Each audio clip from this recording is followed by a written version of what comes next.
dekat, penuh kasih sayang, takkan pernah engkau biarkan. Sebentar lagi akan memasuki bulan suci Ramadan, bulan puasa.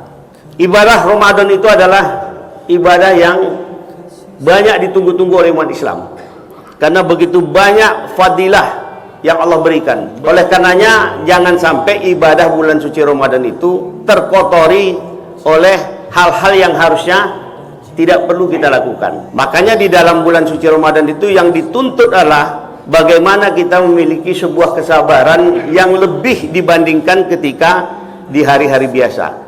Karena sayang sekali rahmat yang Allah berikan di bulan Ramadan itu begitu banyak terkotori, tercemari karena kita tidak mampu menahan kesabaran. Persoalannya adalah batas kesabaran itu seperti apa? Jadi kalau dalam Islam itu ada ukuran kesabaran itu seperti apa? Saya ingin menyampaikan sebuah kisah. Mudah-mudahan kisah ini nanti bisa menggambarkan kita seperti apa sih sebenarnya kesabaran dalam Islam. Suatu ketika Rasulullah itu bertamu ke kediaman Abu Bakar As-Siddiq. Sedang asik mereka bercengkrama, tahu-tahu muncul seorang Arab Badui dengan tanpa sebab musabab yang jelas memaki-maki Abu Bakar As-Siddiq. Tetapi karena Abu Bakar As-Siddiq merasa tidak pernah ada persoalan dengan orang Arab Badui itu, dan juga dengan keimanan dan rasa kesabaran yang tinggi, dia mendiamkan saja. Melihat apa yang dilakukan Abu Bakar As-Siddiq, Rasulullah tersenyum. Rupanya sikap yang ditampilkan oleh Abu Bakar As-Siddiq ini membuat emosi orang Arab Badui tadi semakin tersulut. Dia memaki-maki dengan kata-kata yang lebih kasar dari yang sebelumnya. Tapi lagi-lagi kembali dengan keimanan yang tinggi, kesabaran yang tinggi, Abu Bakar As-Siddiq tidak mempedulikan itu. Rasulullah pun kembali tersenyum.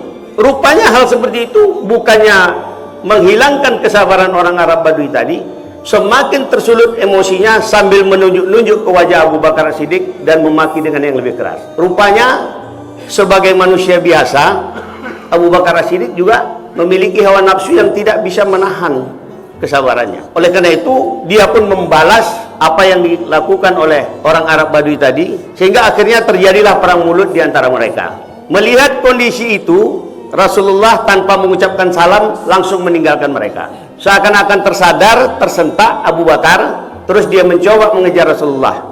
Dia katakan, "Ya Rasulullah, janganlah engkau tinggalkan aku dalam kondisi kebingungan seperti ini.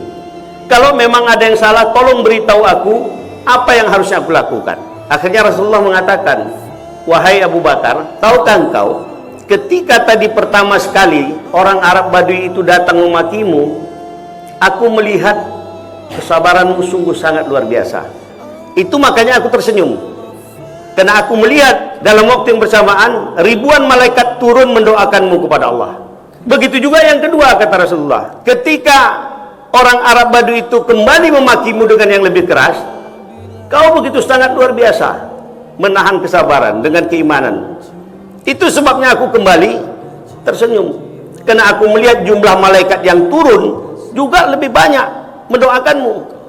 Tetapi untuk ketiga kali, ketika kesabaranmu hilang, kemudian kau balas perang mulut dengan orang Arab Badui itu, disitulah aku melihat malaikat yang tadi mendoakanmu satu persatu pergi meninggalkan, dan bersamaan dengan itu syaitan pun turun dengan senyum kemenangan. Mendengar apa yang dikatakan Rasulullah, Abu Bakar As-Siddiq menangis kemudian minta ampun kepada Allah. Bapak Ibu sekalian, kalau kita lihat kisah ini, kita teringat dengan firman Allah yang di Al-Quran dalam surat Al-Baqarah ayat 153. Ya ayyuhalladzina amanus ta'inu bisobri wassalah, innallaha ma'as-sabirin. Di sini Allah katakan, hai orang-orang beriman, mohonlah pertolongan kepada Allah dengan sabar dan sholat. Sesungguhnya Allah bersama orang-orang yang sabar. Yang saya ingin tekankan di sini adalah innallaha ma'as-sabirin.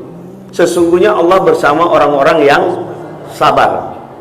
Artinya di setiap diri orang sabar selalu Allah berada di sana. Maka menjadi tidak pantas ketika ada seseorang mengatakan, jangan sampai batas kesabaranku hilang ya. Jadi kalau dia mengatakan itu sebenarnya dengan bahasa lain, jangan sampai Allah pergi dariku ya. Kira-kira kan seperti itu. Berarti ketika dia mengatakan dirinya sudah tidak sabar, bersamaan dengan itu sebenarnya dia membatasi keberadaan Allah dalam dirinya. Jadi kalau ada orang mengatakan ada batas kesabaran, berarti dia juga mengatakan ada batas keberadaan Allah dengan dirinya. Ini yang memang tidak mudah. Termasuk yang menyampaikan ini pun seringkali tidak bisa melakukan itu. Karena memang tidak mudah. Ketika kita dihadapkan kepada persoalan seperti Abu Bakar As-Siddiq tadi, mampu nggak kita bertahan seperti itu? Rasa-rasanya tidak semua orang yang mampu. Jadi kesimpulannya, kesabaran dalam Islam itu tidak ada batasnya. Karena ketika kita membuat batasan dalam kesabaran itu, sama halnya dengan kita membatasi keberadaan Allah dengan diri kita. Kesabaran ini sangat kita butuhkan ketika kita melaksanakan berpuasa. Makanya disarankan ketika kita melaksanakan puasa, jangan terlalu banyak berbicara, jangan terlalu banyak mengumbar kata-kata. Karena nanti pada akhirnya kita akan terpancing oleh ketidaksabaran itu sendiri. Mudah-mudahan nanti bulan puasa yang akan datang ini, kalau kita dipertemukan Allah, kita bisa menjadi lebih sabar daripada puasa-puasa sebelumnya. Dengan pengalaman-pengalaman ini tentu menjadi sebuah pembelajaran bagi kita sekalian.